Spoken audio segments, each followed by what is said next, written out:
મિત્રો, આજે હું તમને એક એવી સત્ય ઘટના કહીશ જે સાંભળીને તમારી આંખો ભીની થઈ જશે.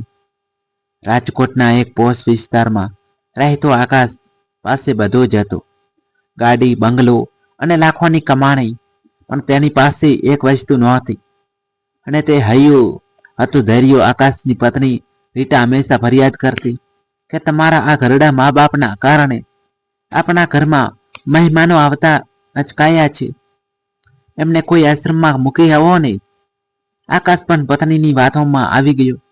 એક કાળી રાત્રે વરસાદ પડી રહ્યો હતો, ત્યારે આકાશે તેના અંધ પિતા અને બીમાર માતાને ગાડીમાં બેસાડ્યા. તેમણે એમ કહીને લઈ ગયો કે આપણે દર્શન કરવા જઈએ છીએ. પણ શહેરથી દૂર એક સુમસાન રસ્તા પર ગાડી ઊભી રાખીને તેણે મા બાપને નીચે ઉતારી દીધા અને ગાડી ભગાવી મૂકી. અંધ પિતા લાકડીના ટેકે ઊભા હતા અને માતા રડતી રડતી બૂમો પાડતી હતી, બેટા, અંધારું બહુ છે, અમને રસ્તો નહીં ચડે, પાછો આવો. પણ આકાશ ન રોકાયો. તે ઘરે પહોંચ્યો, પણ તેને ખબર નહોતી કે આ કુદરતે તેના માટે કંઈક અલગ જ પ્લાન બનાવ્યો હતો. જેવો તે ઘરે પહોંચ્યો, તેના એકના એક દીકરાની તબિયત અચાનક બગડી. ડોક્ટરે કહ્યું કે તાત્કાલિક લોહીની જરૂર છે, અને એ પણ કોઈ દુર્લભ ગુફનું આખું શહેર ખોદી વળ્યા, પણ લોહી ન મળ્યું. ત્યાં જ હોસ્પિટલના દરવાજે એક જૂની એમ્બ્યુલન્સ આવીને ઊભી રહી, જેમાંથી એ જ વૃદ્ધ દંપતી નીચે ઉતર્યું, જેને આકાશ રસ્તા પર મૂકી આવ્યો હતો. આકાશે ધ્રુજતા વાંચે પૂછ્યું, બાપુજી, તમે અહીં કેવી રીતે? મેં તો તમને, માતાએ રડતા રડતા કહ્યું. બેટા, તો અમને ઉતારીને ગયો. પછી એક ભલા માણસે અમને રસ્તો બતાવ્યો. અમને ચિંતા હતી કે તારી ગાડી આટલી સ્પીડમાં ગઈ છે, ક્યાંક તને કઈ થઈ તો નથી ગયું ને. એટલે અમે ભગવાનને પ્રાર્થના કરતા હતા. ત્યાં જ અમને સમાચાર મળ્યા કે હોસ્પિટલમાં એક નાના બાળકને લોહીની જરૂર છે. અમને ખબર નહોતી કે એ અમારો જ પૌત્ર હશે. ડોક્ટરે તરત જ આકાશના પિતાનું લોહી લીધું. લોહી આપ્યા પછી વૃદ્ધ પિતા નબળા પડી ગયા હતા, પણ તેમના ચહેરા પર એક સંતોષ હતો. ઓપરેશન સફળ રહ્યું ને આકાશનો દીકરો બચી ગયો. પરંતુ રીટા, આકાશની પત્ની, હજુ પણ ચૂપ હતી. તેને ડર હતો કે માજી હવે તેની બીક ખીચાશે. પણ માજીએ રીટા પાસે જઈને માત્ર એટલું જ કહ્યું, બેટા, ઘરેણા તો ફરી બની જશે, પણ આશીર્વાદ એકવાર ખોવાઈ જાય તો ફરી નથી મળતા. આ સાંભળીને આકાશ અને રીટા બંનેના અહંકાર ઓગળી ગયા. પણ શું આ માફી પૂરતી હતી? કારણ કે ગામના લોકો હવે આકાશ પર થૂકી રહ્યા હતા, ને પોલીસ પણ હોસ્પિટલ પહોંચી હતી. ઇન્સ્પેક્ટરે ત્રાડ પાડી, તેને શરમ નથી આવતી? જે મા બાપને તને આગળ પકડીને ચાલતા શીખવ્યું, એમણે જ તે મરવા માટે રસ્તા પર છોડી દીધા. ચાલ જેલમાં. આકાશ રડવા લાગ્યો, અને પત્ની રીટા પણ ધ્રુસકે ને ધ્રુસકે રડતી હતી. આખું હોસ્પિટલ આ દ્રશ્ય જોઈ રહ્યું હતું. પણ ત્યારે જ અશક્ત હાલતમાં રહેતા પિતાએ પોલીસનો હાથ પકડ્યો. પિતાએ ધ્રુજતા અવાજે કહ્યું, સાહેબ, મારો દીકરો નિર્દોષ છે. એ તો અમને રસ્તા પર તે ફરવા લઈ ગયો હતો. અમે જ ભૂલા પડી ગયા હતા. એણે કંઈ નથી કર્યું. પોલીસ ઓફિસર પણ સંત બંધ થઈ ગયા. તેમને ખબર હતી કે પિતા જૂઠું બોલે છે, પણ એક પિતાની મમતા સામે કાયદો પણ લાચાર હતો. પોલીસે આકાશને છોડી દીધો. પોલીસના ગયા પછી આકાશ તેના પિતાના પગમાં પડી ગયો. તે કંઈ બોલી શકતો ન હતો. બસ તેની આંખોમાંથી પસ્તાવાના આંસુ વહી રહ્યા હતા. પિતાએ તેને માથે હાથ મૂક્યો ને કહ્યું, બેટા, તારી માફી તો તે દિવસે જ મળી ગઈ હતી, જ્યારે તે તારા દીકરાને બચાવવા માટે આખી હોસ્પિટલ માથે લીધી હતી. તે આજે અનુભવ્યું કે સંતાન માટે મા બાપનું હૃદય કેવું હોય છે.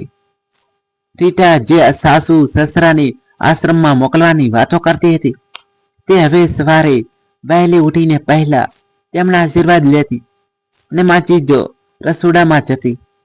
એક દિવસ આકાશે તેના પિતાને પૂછ્યું, બાપુજી, તે રાત્રે મેં તમારી સાથે આટલું ખરાબ કર્યું છતાં તમે પોલીસ સામે જૂઠું બોલીને મને કેમ બચાવ્યો? પિતા હસ્યા અને બોલ્યા, બેટા, જો મેં તને જેલ મોકલ્યો હોત તો દુનિયા એક ગુનેગાર મળત, પણ મેં તને માફ કર્યો એટલે આજે મને મારો જૂનો દીકરો પાછો મળ્યો છે. મા બાપ ક્યારેય સંતાનનું ખરાબ નથી ઈચ્છતા, ભલે સંતાન ગમે તેટલું ભટકે જાય. આ સાંભળી આકાશની આંખોમાં ફરી આંસુ આવી ગયા. તેને નિર્ણય કર્યો કે તે હવે માત્ર પોતાના મા બાપની જ નહીં પણ શહેરના અનાથ વૃદ્ધોની પણ સેવા કરશે.